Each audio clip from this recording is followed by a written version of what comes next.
අපි ගංගානිතේ කර්මාන්තශාලාවේ ව්‍යාප්ති අංශයෙන් අපි ආවා පරගස්තර ප්‍රදේශයේ අපේ හිතවත් ගොවි මහතුරුගේ ඉඩමක් නිරීක්ෂණය කරන්න. මේ තියෙන්නේ ඔහුගේ ඉඩම.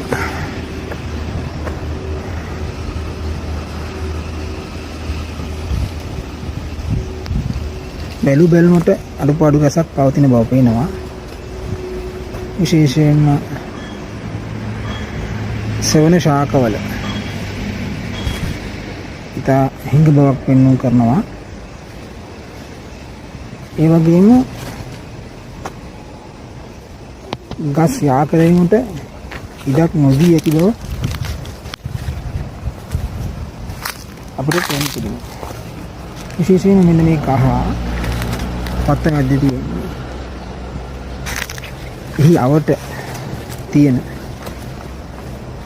ගස් ඉතා නිසරු බවින් යුක්ත බව පෙනී යනවා. ගස් හැදිලා නැහැ.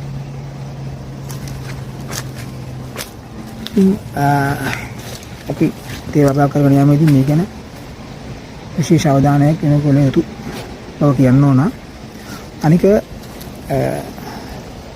මෙම වගාව කර ඇත්තේ බෑවුම තියෙන්නේ මේ අතට.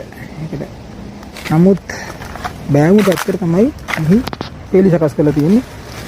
බෑවුම දිශාවට වෙන්නේ. බෑවුමට හරස් වෙන්න නෙවෙයි. ඊළඟට තියෙන කාරණේ තමයි විශේෂ තනං කරන්න ඕනේ මෙන්න මේ යා කර ගැනීමට කිසිම අවධානයක් යොමු කළා නැහැ.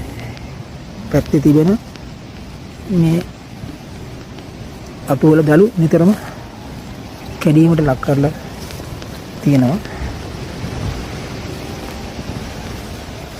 එතුමාගේ ඉල්ලීම තමයි මොකද මේ කහ වෙලා තියෙන්නේ කියලා.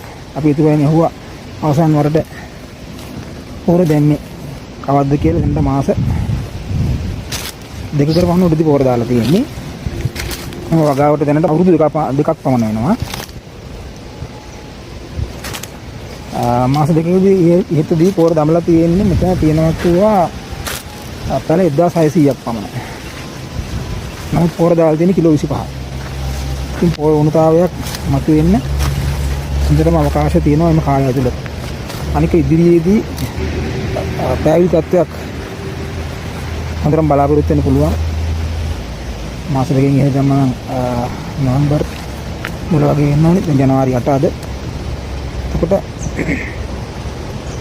මාස 3කට සෑහෙන්න පොර දැමිය යුතුයි කියලා සාමාන්‍ය උදේශ කරන්නේ. මාස 3කට